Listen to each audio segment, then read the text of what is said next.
Hello बच्चों, आज हम लोग पढ़ेंगे हुंस लॉ। हुंस लॉ को बेहतर समझने के लिए हमारा पिछला वीडियो अफवाऊ का नियम है, उसको जरूर देखें। तो हम यहाँ आज देखेंगे हुंस लॉ यानी हुंड का नियम।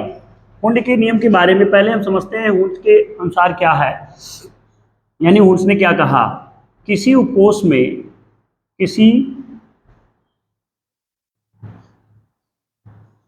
उपकोष के कक्षकों यानी ऑर्बिटल्स कह सकते हैं, ऑर्बिटल्स में अयुग्मित अयुग अयुग्मित अयुग्मित इलेक्ट्रॉनों की संख्या अधिकतम अधिकतम अधिकतम होती है यानी किसी उपकोष के कक्षकों में अयुग्मित इलेक्ट्रॉनों की संख्या अधिकतम होती है तथा अयुग्मित इलेक्ट्रॉनों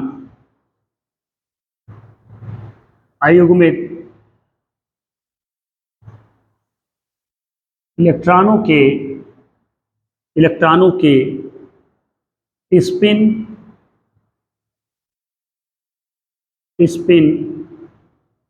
समदिश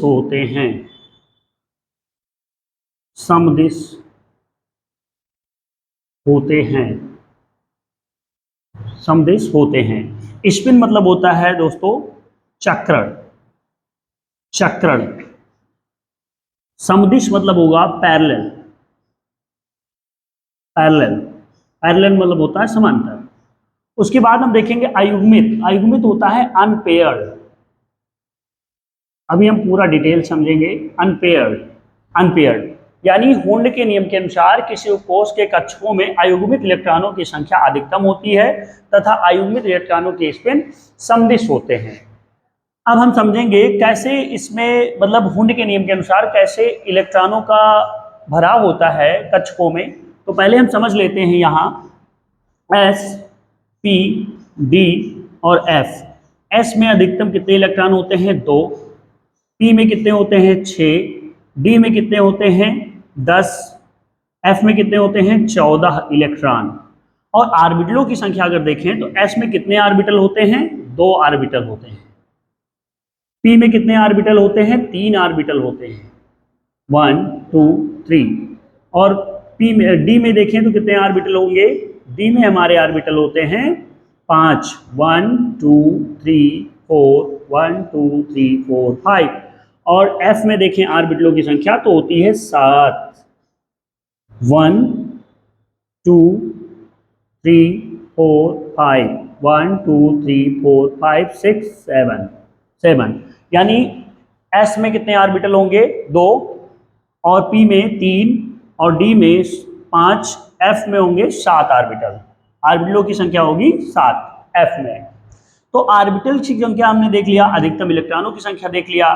तो अब हम देखते हैं कि इसमें इलेक्ट्रॉनों का भराव कैसे होगा। पहले हम लेते हैं 1s 2s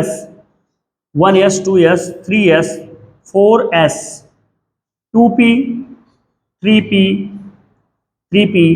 3d 3p के बाद हमारा होगा 4p 3d और 4f। इसके अनुसार इलेक्ट्रॉन कैसे भरे जाएंगे हम देखेंगे बच्चों। इसमें अधिकतम इलेक्ट्रॉन मैंने बताया एस में कितना अधिकतम इलेक्ट्रॉन होते हैं? 2। एस में अधिकतम इलेक्ट्रॉन होते हैं 2, तो 2 होगा। एस में सारे जितने एस हैं सब में अधिकतम इलेक्ट्रॉन 2। पी में हमने देखा 6 हो जाएगा। डी में हमने देखा 10, यानी डी में अधिकतम इलेक्ट्रॉनों की संख्या 10 होती है। एफ में देखें तो 14 होगी, मतलब एफ में अधिकतम इलेक्ट्रॉन कितने हो सकते हैं? 14। अब हम इलेक्ट्रॉन यानी एस में अगर हमारे 2 इलेक्ट्रॉन हैं तो एस ऑर्बिटल हमने देखा एस में ऑर्बिटल्स की संख्या कितनी होती है? 2। तो 2 यानी अधिकतम इलेक्ट्रॉन इसमें 2 हैं, तो 2 देखेंगे। दोनों इलेक्ट्रॉनों को ऐसे फिल कर सकते हैं। पी में देखें अगर, तो पी में हमारे ऑर्बिटल्स की संख्या कितनी होती है? 3 होती है, 3। पी में यहाँ कितने इलेक्ट्रॉन हैं? 6। तो पहले 1 1 को हम भर लेंगे, कुची कुची कुची कुची भर लेंगे। उसके बाद हम इसमें क्लॉकवाइज और एंटी क्लॉकवाइज इलेक्ट्रॉनों को फिल कर दिया पी में। फिर हम देते हैं डी में। डी में ऑर्बिटल्स की संख्या होती है 5। डी में ऑर्बिटल्स की संख्या कितनी होती है? 5 होती है। 1 2 3 4, 1 2 3 4 5। इसमें इलेक्ट्रॉन अधिकतम कितने हैं? 10।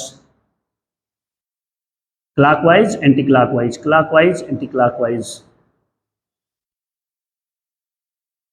हम ऐसे इलेक्ट्रॉनों को भरेंगे, ऐसे एफ में भर लेंगे।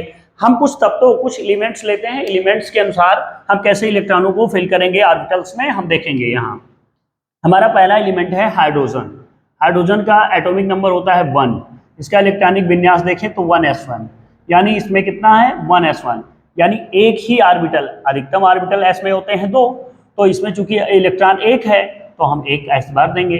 दूसरा देखते हैं, हाइड्रोजन के बाद हमारा दूसरा एलिमेंट है हीलियम। इसका एटॉमिक नंबर होता है 2, यानी 1s2। इसमें लेंगे दोनों ऑर्बिटल, यानी इसमें कितने ऑर्बिटल होते हैं? 2। दोनों ऑर्बिटल मैंने लिया और इलेक्ट्रॉनों को एक एक दोनों में भर दिया। हाइड्रोजन के बाद हीलियम, फिर आता है लिथियम। लिथियम में इलेक्ट्रॉनों की संख्या होती है, एटॉमिक नंबर होता है 3, यानी 1s2 2s1 हो जाएगा।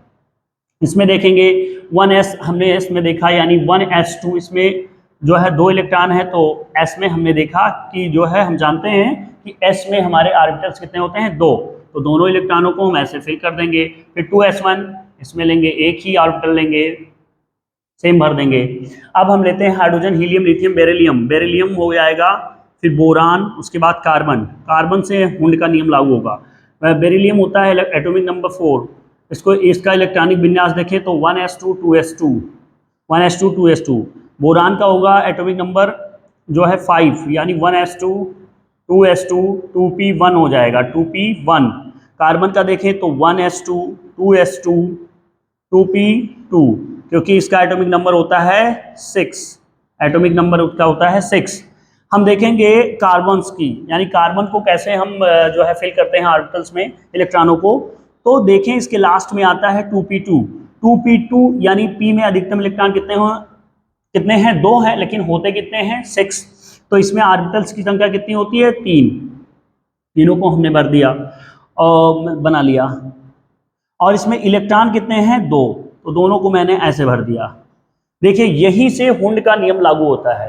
हुंड ने क्या कहा कि जो अनपेयर्ड, यानी इसने कहा किसी उपकोष के कक्षकों में अयुग्मित इलेक्ट्रॉनों की संख्या अधिकतम होनी चाहिए, अधिकतम होती है। तो अधिकतम अयुग्मित इलेक्ट्रॉन कितने हैं? एक एक जो सिंगल सिंगल होते हैं अयुग्मित। मान लीजिए हमने 2 इलेक्ट्रॉन यहाँ है, दोनों को मैंने बीच में छोड़ दिया, दोनों को अलग अलग कर दिया, कोई दिक्कत नहीं। लेकिन हम अयुग्मित इलेक्ट्रॉनों को सीरियल से भरेंगे, तो दोनों इलेक्ट्रॉनों को भर दिया, एक छोड़ दिया, कोई इससे दिक्कत नहीं है। यानी हुंड ने यही बताया कि अयुग्मित इलेक्ट्रॉनों की संख्या अधिकतम होनी चाहिए। तो आगे हम बच्चों कुछ समझेंगे इसमें और भी। हम इसको मिटाते हैं। आपके एग्जाम में कुछ क्वेश्चन ऐसे बन सकते हैं, माना P इक्वल टू होता है 5 इलेक्ट्रॉन, इलेक्ट्रॉन है, यानी P बराबर 5 इलेक्ट्रॉन है, तो इसका कक्षकों में वितरण कीजिए, कक्षकों में वितरण करिए। वितरण, कक्षकों मतलब ऑर्बिटल्स, ऑर्बिटल्स, ऑर्बिटल्स में वितरण करना है। यानी P इक्वल टू हमारा 5 इलेक्ट्रॉन है, P बराबर 5 इलेक्ट्रॉन है। इनको हम जानते हैं P में कितने ऑर्बिटल्स होते हैं? 3, 1 2 1 2 3। अब इसमें इलेक्ट्रॉन कितने हैं? 5 हैं, तो 5 पहले एक एक, चूंकि 5 हैं तो हम क्या करेंगे, इसमें 2 कर देंगे और इसमें भी 2, 3 2 5 इलेक्ट्रॉन होंगे। ऐसे इलेक्ट्रॉनों को भरा होता है हुंड के नियम के अनुसार। दूसरा क्वेश्चन ले लेते हैं। अगर हम ले लें S equal to S equal to, वैसे 2 से अधिक तो हम ले ही नहीं सकते, अगर हम D ले लेते हैं, D इक्वल टू, यदि यदि किसी उपकोष में, किसी उपकोष में उपकोष में d बराबर d=6 दिया है तो इसका इलेक्ट्रॉन वितरण बताइए। ऐसे क्वेश्चन हमारे एग्जाम्स में बनते हैं। तो हम ऊपर देखते हैं बच्चों,